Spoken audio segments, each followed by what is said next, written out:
السلام علیکم ناظرین، کبیر ٹی وی کے نئے تعارفی ایپیسوڈ کے ساتھ میں ہوں آپ کا میزبان محمد ابتسام۔ آج ہمارے ساتھ جو شخصیت موجود ہیں ان کا نام ہے حافظ عرفان جاوید صاحب۔ السلام علیکم۔ وعلیکم السلام۔ آپ صاحب، سب سے پہلے تو آپ کے قیمتی وقت کا بہت بہت شکریہ۔ میرا آپ سے پہلا سوال یہ ہے کہ آپ کا خاندانی پس منظر کیا ہے اور آبائی اور پیدائشی علاقہ کون سا ہے؟ الحمدللہ والصلاۃ والسلام علی رسول اللہ۔ سب سے پہلے تو میں آپ بھائیوں کا مشکور ہوں، آپ یہاں میرے پاس تشریف لائے اور آپ نے اپنا قیمتی وقت نکالا۔ میرا نام عرفان جاوید بن محمد اسلم بن مراد دین بن روشن دین ہے۔ میرے پردادا روشن دین راجپوت فیملی سے تعلق رکھتے ہیں۔ وہ 5 بھائی تھے اور ان میں سے وہ اکیلے اہل حدیث تھے، باقی سبھی پیر پرست تھے۔ ان کے آگے پھر 5 بیٹے تھے، یعنی میرے دادا جی اور ان کے بھائی۔ وہ پانچوں کے پانچوں اہل حدیث تھے اور ان میں سے مراد دین جو میرے دادا جان ہیں، ان کے آگے 4 بیٹے تھے۔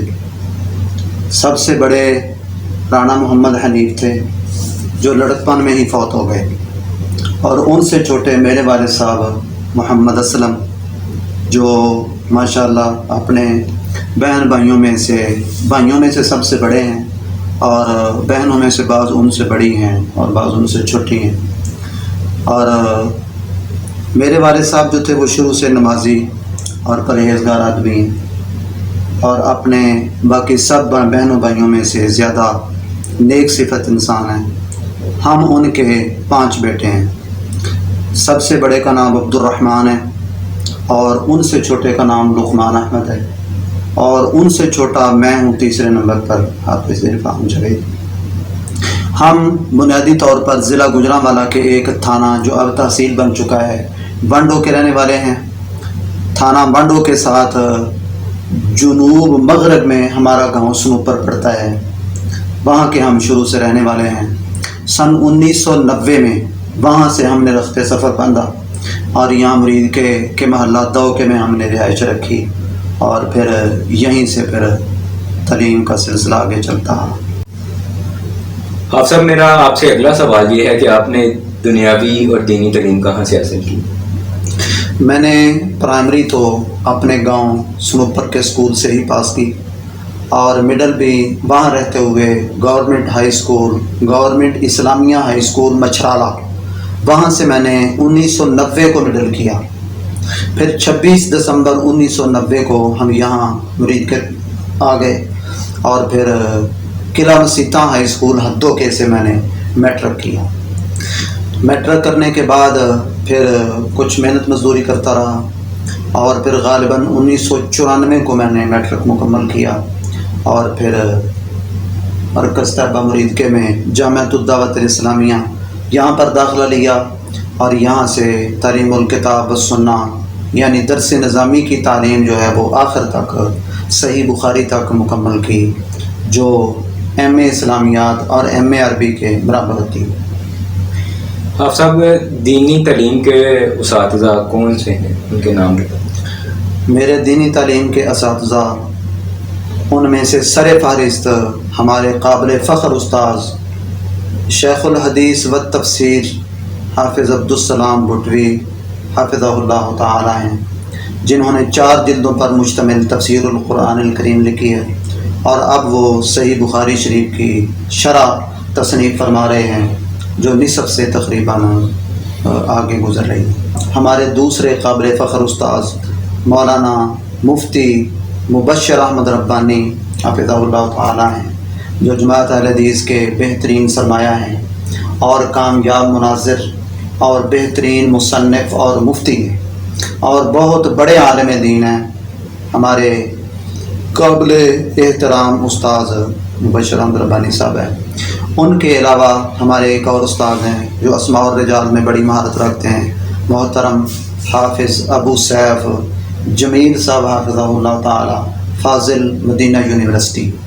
ان کے علاوہ ہمارے ایک اور استاذ ہیں مولانا محمد یوسف طیبی حافظہ اللہ تعالی، وہ بھی فاضل مدینہ یونیورسٹی ہیں۔ ان کے علاوہ مولانا محمد افضل صاحب سمندری کے، وہ بھی ہمارے استاذ ہیں، وہ بھی فاضل مدینہ یونیورسٹی ہیں. اور ان کے علاوہ میں نے صحیح بخاری شریف کا کچھ حصہ مکمل تو حافظ عبدالسلام بھٹنی صاحب حافظہ اللہ سے صحیح بخاری کا درس لیا، اور کچھ حصہ فخر العلماء اور استاذ الاساتذہ حافظ عبد المنان نور پوری رحمۃ اللہ علیہ سے بھی میں نے پڑھا. تو اس طرح سے وہ بھی میرے استادوں میں شامل ہیں. ان کے علاوہ ہمارے اور بھی کئی ایک اساتذہ ہیں، جن میں سے حافظ عبد المنان نور پوری رحمۃ اللہ علیہ کے سب سے بڑے بیٹے حافظ عبد الرحمن ثانی صاحب، جو تاحال جامعۃ الدعوت الاسلامیہ مرکز طیبہ مرید کے میں پڑھا رہے ہیں، وہ بھی میرے قابل فخر استاذ ہیں. اسی طرح سے محترم شیخ عبد الرؤوف صاحب حافظہ اللہ، وہ بھی ہمارے استاذ ہیں. اور ان کے علاوہ اور بھی کئی ایک اساتذہ سے کسب فیض اللہ کے فضل و کرم سے حاصل کرنے کا موقع ملا ہے. جامعہ سے آپ کس سال فارغ ہوئے، اور مدرسے کے سب سے یادگار لمحات یا کوئی ایسا لمحہ جو آپ کو آج بھی یاد ہو؟ جامعہ سے میں سن 1999 میں فارغ ہوا، اور اس کے بعد سے لے کر اب تک یہاں پر تدریس کا کام کر رہا ہوں.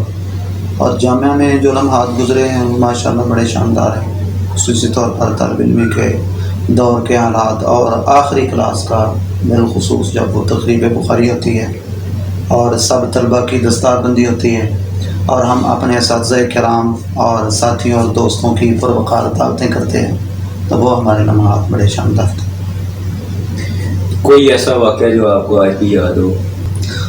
واقعات تو کئی ایک یاد ہیں، ان میں سے ایک واقعہ جو مجھے یاد ہے وہ یہ ہے کہ ہمارے استاذ جو تھے محترم شیخ حافظ عبدالسلام صاحب، وہ بڑے کشادہ ذہن رکھنے والے اور طلبہ کے ساتھ بڑی شفقت رکھنے والے تھے. تو ایک دن ہم نے ان سے نماز قصر کے موضوع پر مباحثہ کیا، تو گھنٹے کا سارا پیریڈ اس میں گزر گیا. ہم دلائل پیش کرتے رہے، وہ ہمیں قائل کرتے رہے، وہ دلائل پیش کرتے رہے، ہم بھی پیش کرتے رہے. تو اس طرح سے بحث مباحثہ میں تقریباً 1 گھنٹہ گزر گیا. پھر آپ سب کہنے لگے یار آپ کو جیسے سمجھ آتا ہے آپ ایسے کر لیں. ماشاء اللہ ہمارے شاعر بڑے کشادہ دل تھے اور بڑے مہربان تھے، کسی بات پر زبردستی نہیں کرتے تھے. صحیح. اور سب استاد جو ہیں وہ اپنے شاگردوں کو نصیحت کرتے ہیں، کوئی نصیحت آپ کو آج بھی یاد ہو؟ جب ہم فارغ ہوئے تو ہمارے اساتذہ نے ہمیں کئی ایک نصیحتیں کی، جن میں سے ایک نصیحت تو یہ تھی کہ آپ نے حدیث کی شروحات بالخصوص فتح الباری اور جامع ترمذی کی شرح فتح الحفظی، عون المعبود، اور اس طرح سے نال الاوطار حافظ ابن حزم رحمہ اللہ کی کتاب المحلہ، اور اسی طرح سے زاد المعاد حافظ ابن القیم کی، ان کتابوں کا خصوصی طور پر مطالعہ جاری رکھنا ہے. اور اس کے ساتھ ساتھ حافظ ابن تیمیہ اور حافظ ابن القیم رحمۃ اللہ علیہ کی دیگر کتب جو ہیں ان کو اپنے پاس جمع بھی کرنا ہے اور ان کا مطالعہ بھی جاری رکھنا ہے. اور اس کے ساتھ ساتھ آپ کو پڑھانے کے لیے خواہ ناظرہ قرآن مجید پڑھانے کا موقع میسر آئے تو آپ نے قرآن مجید کا حدیث کا علم جو ہے یہ پڑھاتے ضرور ہیں. ماشاء اللہ. حافظ عرفان جاوید صاحب، میرا اگلا سوال یہ ہے کہ آپ حافظ بھی ہیں، کیا آپ تراویحیں بھی پڑھاتے ہیں، اور کتنے مصلے ابھی تک آپ نے سناتے ہیں؟ میں نے تقریباً اپنے طور پر قرآن مجید یاد کیا ہے، کسی قاری صاحب کے پاس بیٹھنے اور ذہن میں تلمس طے کیے بغیر تقریباً 10 سال کے عرصہ میں نے قرآن مجید مکمل حفظ کیا. اور سن 2003 میں فروری کے مہینے میں نے قرآن مجید مکمل یاد کر لیا، اور اس کے بعد سے لے کر تاحال ہر سال رمضان المبارک میں کسی نہ کسی مسجد میں قرآن مجید سناتا رہتا ہوں. اور اسی طرح سے کئی ایک دفعہ قرآن مجید کا خلاصہ بیان کرنے کا بھی موقع ملا ہے، اور 1-2 دفعہ قرآن مجید تراویحوں میں سنانے سے لاغا بھی ہوا ہے. صحیح. آپ سب میرا اگلا سوال یہ ہے کہ آپ نے دعوتی میدان میں کب قدم رکھا؟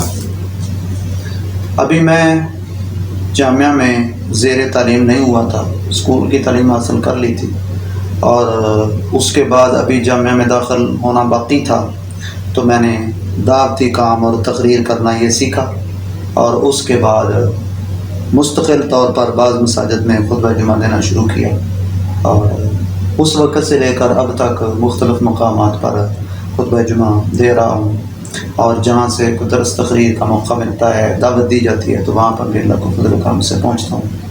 یہاں مرکز طیبہ کی جو بڑی مسجد ہے، یہاں پر بھی میں خطبہ جمعہ دیتا رہا ہوں، اور اسی طرح سے اور مختلف شہروں کی کئی بڑی بڑی مساجد و مراکز میں اللہ تعالیٰ نے موقع دیا ہے۔ آپ سب تبلیغ کے میدان میں بہت سی مشکلات کا سامنا کرنا پڑتا ہے، آپ نے کیسے ان کا سامنا کیا، اور آج کل کون کون سی مشکلات کا آپ کو سامنا کرنا پڑ رہا ہے؟ تبلیغ کے میدان میں جو سب سے بڑی مشکل پیش آتی ہے وہ حق گوئی کرنے والے خطباء کو پیش آتی ہے۔ آئین جمع مرداں حق گوئی و بے باکی، اللہ کے شعروں کو آتی نہیں ربائی۔ تو جو مداحنت پسند ہوتے ہیں کہ میٹھی میٹھی تقریر کی جائے، اور ہم بے شک بڑے سے بڑے گناہ بھی کرتے رہیں پھر بھی ہمیں خوشخبریاں سنائی جائیں، یہ ہمارے عام لوگوں کا مزاج بن چکا ہے۔ تو ایسے لوگوں کی طرف سے مشکلات کا اور پریشانیوں کا سامنا ہوتا ہے، جن کا ہم اللہ کے فضل و کرم سے خندہ پیشانی سے سامنا کرتے ہیں، مقابلہ کرتے ہیں، اور اللہ تعالیٰ سے اس بات کی توفیق بھی مانگتے رہتے ہیں کہ اللہ تعالیٰ حق گوئی کی توفیق عطا فرمائے، اور اس راستے کی مشکلات کو آسان بھی فرمائے، اور ان مشکلات میں ہمیں استقامت بھی عطا فرمائے۔ آمین۔ آپ نے سب سے پہلی کتاب کون سی خریدی؟ اعلیٰ اطلاق تو مجھے یاد نہیں سب سے پہلی کتاب کون سی خریدی، چھوٹی موٹی کتابیں وقتاً فوقتاً خریدتا ہی رہتا تھا، اور صحیح مسلم شریف میں نے جامعہ میں داخل ہونے سے پہلے سکول دور میں ہی خریدی، اور تقریباً نصف سے زیادہ میں نے اس کو پڑھ لیا تھا۔ اس کے بعد پھر میں باقاعدہ طور پر صرف و نحو کی اور عربی علوم کی تعلیم حاصل کرنے لگا اور اس کا آغاز کیا۔ آپ قلم سے بھی اسلام کا دفاع کر رہے ہیں؟ ہاں الحمدللہ، قلم سے اسلام کا دفاع کرنے کا موقع ملتا ہے۔ کئی ایک مضامین لکھے ہیں، اور اسی طرح سے کئی ایک جوابی تحریریں لکھی ہیں۔ ہاتھ سینے پر باندھنے کے موضوع پر ایک شخص کے جواب میں نے تحریر لکھی، جو ابھی تک طبع تو نہیں ہوئی، اللہ تعالیٰ نے توفیق دی تو کسی قریبی فرصت میں اس کی تصویر اور تبییض کا کام مکمل کر کے اس کو شائع کروں گا۔ اور اسی طرح سے ایک حافظ جلال الدین سیوطی رحمہ اللہ کی کتاب الامر بالاتباع عربی میں ہے، اس کا ترجمہ میں نے تقریباً آدھی کا کر دیا، اور باقی کام ابھی باقی ہے۔ اس کے علاوہ ایک اور کتاب بھی میں نے شروع کی ہوئی ہے، وہ بھی اللہ تعالیٰ نے توفیق دی تو عن قریب مکمل ہو جائے گی۔ عمرہ کی سعادت آپ کو نصیب ہوئی ہے، اس سفر کا کوئی واقعہ آج تک آپ کو یاد ہو؟ اللہ تعالیٰ نے مجھے گزشتہ سال مارچ میں عمرہ کی سعادت عطا فرمائی۔ 25 مارچ کو ہم یہاں سے روانہ ہوئے، تو اس کا جو خاص پہلو یا خاص بات ہے اس سلسلے میں وہ یہ ہے کہ جانے سے پہلے مجھے کمر درد کی خاصی شکایت تھی۔ اس کے لیے دوائیاں وغیرہ بھی لیتا رہا، لیکن خاطر خواہ افاقہ نہ ہوا۔ لیکن اللہ کا فضل و کرم یہ ہے، جو ہی میں عمرہ کے لیے یہاں سے جہاز پر لاہور سے بیٹھا، تو وہاں سے لے کر واپس آنے تک اور کافی مدت اس کے بعد تک کمر میں کوئی تکلیف نہیں ہے۔ ماشاءاللہ، یہ اللہ تعالیٰ کا خاص مدد۔ ماشاءاللہ۔ آج کل آپ کی کیا مصروفیات؟ آج کل کورونا کی وجہ سے لاک ڈاؤن تھا جو اب ختم ہو چکا ہے، بہرحال چھٹیاں اب بھی جاری و ساری، جن کا اختتام اللہ تعالیٰ نے چاہا تو 15 ستمبر کو ہو جائے گا۔ تو چھٹیاں ختم ہونے سے پہلے یہاں مرکز میں طیبہ کالونی کے پاس نگر زادہ کے قریب جامعۃ الدعوۃ الاسلامیہ جہاں پر ہم نے پڑھا ہے، وہیں پر تدریس کے فرائض سر انجام دے رہا ہوں۔ اور اللہ کا فضل و کرم خاص مجھ پر یہ ہے کہ اب مجھے بڑی کتابیں اور آخری کلاس کو پڑھانے کا زیادہ موقع ملتا ہے۔ اور اس سال یعنی سن 2020 کو جامعہ کی تعلیم کی جو سب سے اونچی اور بڑی کتاب صحیح بخاری ہے، ہمارے استاد محترم حافظ عبدالسلام بھٹوی حافظہ اللہ، انہوں نے بخاری شریف کی پہلی جلد کا درس دیا، اور ان کے حکم سے اور ان کے ارشاد سے اور ان کی تقسیم سے صحیح بخاری کی دوسری جلد پڑھانے کی سعادت اللہ تعالیٰ نے مجھے عطا کی۔ ماشاءاللہ۔ صاحب آپ نے بتایا پہلے بھی کہ آپ کے خاندان میں جو افراد تھے وہ دوسرے مسالک سے جڑے ہوئے تھے، آپ نے کیا سوچا اور کیا دیکھا اہل حدیث مسلک کے اندر؟ میں تو شروع سے ہی اہل حدیث ہوں، پیدائشی طور پر میں بھی اہل حدیث ہوں، میرے والد صاحب بھی اہل حدیث ہیں، اور میرے دادے جو ہیں وہ پانچوں بھائی وہ سارے ماشاء اللہ اہل حدیث تھے، اور پہلا اہل حدیث ہمارے خاندان میں میرے پردادا جی تھے۔ اچھا تو ان کو مشکلات کا سامنا ہوا، صحیح، اور کئی ایک پیروں کے ساتھ ان کا مقابلہ بھی ہوا، کئی ایک کو انہوں نے جو ہے نا وہ زد و کوب بھی کیا، اور کئی ایک ان کی باتوں سے لاجواب بھی ہوئے۔ ایک ان کا ایک پیر تھا، وہ گاؤں میں آیا تو اس نے چلتے چلتے یہ بات کہہ دی کہ یہ اہل حدیث جو ہیں یہ تو مسلمان ہی نہیں ہوتے، یہ تو کافر ہوتے ہیں۔ تو میرے پردادا جی چودھری روشن دین وہ ان سے کہنے لگے اچھا آپ حدیث کو کیا نہیں مانتے؟ انہوں نے کہا جی مانتا ہوں۔ تو انہوں نے کہا اہل حدیث تو کافر ہوتے ہیں، تو آپ پھر حدیث کو نہیں مانتے؟ اس نے کہا میں مانتا ہوں۔ اس نے کہا تو پھر آپ بھی پھر کافر ہی ہیں۔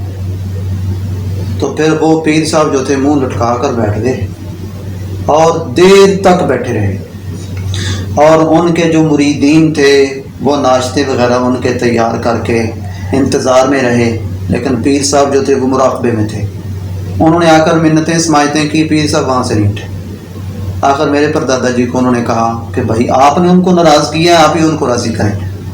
تو پھر پردادا جی پیر صاحب کے پاس تشریف لائے اور ان کو کہنے لگے بزرگوں اس طرح کی باتیں نہیں کی جاتی، تو ہم سب یہاں مل کر رہ رہے ہیں، تو اہل حدیث جو ہیں وہ تو بھی کتاب و سنت کے ماننے والے اور قرآن و حدیث کے متوالے اور اللہ کے رسول صلی اللہ علیہ وسلم کے چاہنے والے ہیں، تو ایسے آپ نہ کیا کریں، تشریف لائیں اور ناشتہ کریں۔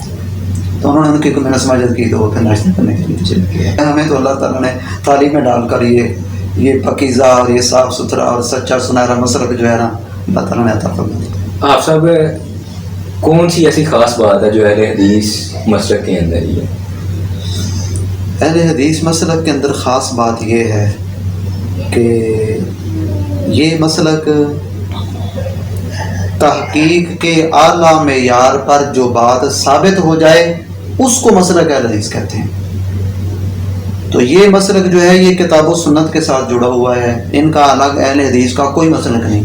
جو بات قرآن مجید میں ہے، جو بات رسول اللہ صلی اللہ علیہ وسلم کے فرمان میں ہے اور وہ مضبوط سند کے ساتھ ثابت ہے، وہی مسلک اہل حدیث ہے۔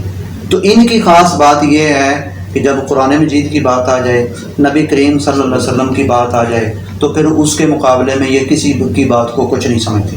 ہاں ویسے احترام سب کا کرتے ہیں، عزت سب کی کرتے ہیں، سب کی بات کو قدر کی نگاہ سے دیکھتے ہیں، سب لوگوں کے علوم سے فائدہ اٹھاتے ہیں، لیکن حرف آخر سمجھتے ہیں تو صرف اللہ کی بات کو یا اس کے پاک حبیب محمد کریم صلی اللہ علیہ وسلم کی بات کو۔ بس ان لوگوں کی یہ بات ہے اور یہی سب سے اچھی ہے اور یہی وہ خوبی ہے جو دوسرے مسالک میں نہیں۔ صحیح قرآن و حدیث کی جو بات ہے وہی اہل حدیث مسلک کے اندر ہے۔ آپ صاحب میرا اگلا سوال یہ ہے کہ زندگی کا خاص طور پر بچپن کا کوئی ایسا واقعہ خوشگوار، کوئی شرارت جو آپ کو ابھی بھی یاد ہو؟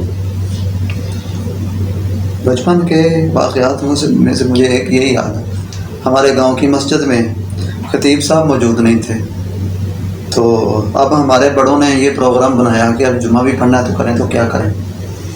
تو انہوں نے جو ہے نا ایک ٹیپ ریکارڈر جو تھی وہ مسجد میں رکھ لی اور مجھے کہا کہ تم خطبہ پڑھو۔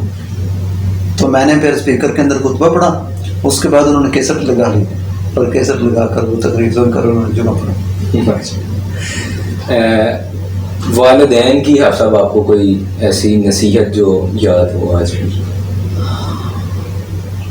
والدین کی طرف سے مجھے یہی نصیحت ہوتی ہے، وہ یہ ہے کہ اخلاص کے ساتھ اللہ کے دین کا کام کرو، اللہ کے دین لوگوں کو سمجھاؤ، لوگوں تک پہنچاؤ، یہ ان کی مجھے نصیحت ہے۔ آپ سب دوسرے مسالک کے ساتھ آپ کے مباحثے ہوئے ہیں، کن موضوعات پر ہوئے ہیں؟ ایک مباحثہ تو ہمارے محلے دوکے میں غوثیہ مسجد کا خطیب ہے، اس کے ساتھ علم غیب کے موضوع پر ہوا تھا۔ میرے ساتھ ہمارے رحمان پورہ کے ایک ساتھی عابد الہی صاحب ہیں، وہ ہمارے یہاں جامعہ کی لائبریری میں لائبریرین ہیں، وہ بھی میرے ساتھ تھے، وہ بھی اس وقت ابھی پڑھتے تھے۔